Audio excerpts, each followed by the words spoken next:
रावण के जन्म की कथा 2। अगस्त्य मुनि ने कहना जारी रखा, पिता की आज्ञा पाकर कैशी विश्रवा के पास गई। उस समय भयंकर आंधी चल रही थी, आकाश में मेघ गरज रहे थे। कैशी का अभिप्राय जानकर विश्रवा ने कहा कि भद्रे, तुम इस कुबेला में आई हो, मैं तुम्हारी इच्छा तो पूरी कर दूंगा, परंतु इससे तुम्हारी संतान दुष्ट स्वभाव वाली और क्रूरकर्मा होगी। मुनि की बात सुनकर कैशी उनके चरणों में गिर पड़ी और बोली कि भगवान, आप ब्रह्मवादी महात्मा हैं, आपसे मैं ऐसी दुराचारी संतान पाने की आशा नहीं करती, अतः आप मुझ पर कृपा करें। कैशी के वचन सुनकर मुनि विश्रवा ने कहा कि अच्छा, तो तुम्हारा सबसे छोटा पुत्र सदाचारी और धर्मात्मा होगा। इस प्रकार कैशी के 10 मुख वाले पुत्र का जन्म हुआ, जिसका नाम दशग्रीव रखा गया। उसके पश्चात कुंभकर्ण, शूर्पणखा और विभीषण के जन्म हुए। दशग्रीव और कुंभकर्ण अत्यंत दुष्ट थे, किंतु विभीषण धर्मात्मा प्रकृति का था। अपने भाई वैश्रवन से भी अधिक पराक्रमी और शक्तिशाली बनने के लिए दशग्रीव ने अपने भाइयों सहित ब्रह्माजी की तपस्या की। ब्रह्मा के प्रसन्न होने पर दशग्रीव ने मांगा कि मैं गरुड़, नाग, यक्ष, दैत्य, दानव, राक्षस तथा देवताओं के लिए अवध्या हो जाऊं। ब्रह्मा जी ने तथास्तु कहकर उसकी इच्छा पूरी कर दी। विभीषण ने धर्म में अविचल मति का और कुंभकर्ण ने वर्षों तक सोते रहने का वरदान पाया। फिर दशग्रीव ने लंका के राजा कुबेर को विवश किया कि वो लंका छोड़कर अपना राज्य उसे सौंप दे। अपने पिता विश्रवा के समझाने पर कुबेर ने लंका का परित्याग कर दिया और रावण अपनी सेना, भाइयों तथा सेवकों के साथ लंका में रहने लगा। लंका में जम जाने के बाद अपने बहन शूर्पणखा का विवाह कालका के पुत्र दानवराज विद्युवेवा के साथ कर दिया।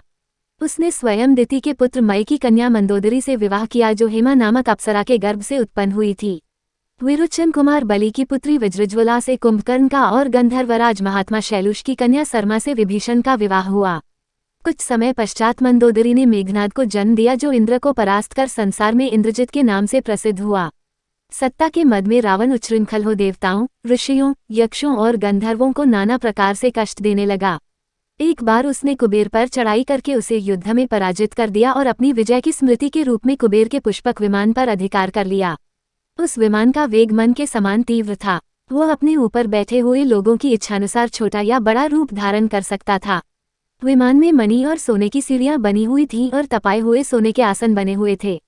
उस विमान पर बैठकर जब वह शरवण नाम से प्रसिद्ध सरकंडों के विशाल वन से होकर जा रहा था, तो भगवान शंकर के पार्षद नंदीश्वर ने उसे रोकते हुए कहा कि दशग्रीव, इस वन में स्थित पर्वत पर भगवान शंकर क्रीड़ा करते हैं, इसलिए यहाँ सभी सुर, असुर, यक्ष आदि का आना निषिद्ध कर दिया गया है।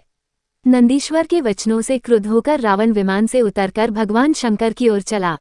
उसे रोकने के लिए उससे थोड़ी दूर पर हाथ में शूल लिए नंदी दूसरे शिव की भांति खड़े हो गए। उनका मुख वानर जैसा था। उसे देखकर रावण ठहाका मारकर हंस पड़ा। इससे कुपित हो नंदी बोले कि दशानन, तुमने मेरे वानर रूप की अवहेलना की है, इसलिए तुम्हारे कुल का नाश करने के लिए मेरे ही समान पराक्रमी रूप और तेज से संपन्न वानर उत्पन्न होंगे। रावण ने इस ओर तनिक भी ध्यान नहीं दिया और बोला कि जिस पर्वत ने मेरे विमान की यात्रा में बाधा डाली है, आज मैं उसी को उखाड़ फेंकूंगा। यह कहकर उसने पर्वत के निचले भाग में हाथ डालकर उसे उठाने का प्रयत्न किया। जब पर्वत हिलने लगा तो भगवान शंकर ने उस पर्वत को अपने पैर के अंगूठे से दबा दिया। इससे रावण का हाथ बुरी तरह से दब गया और वह पीड़ा से चिल्लाने लगा। जब वो किसी प्रकार से हाथ न निकाल सका तो रोते रोते भगवान शंकर की स्तुति और क्षमा प्रार्थना करने लगा। इस पर भगवान शंकर ने उसे क्षमा कर दिया और उसके प्रार्थना करने पर उसे एक चंद्रहास नामक खड्ग भी दिया।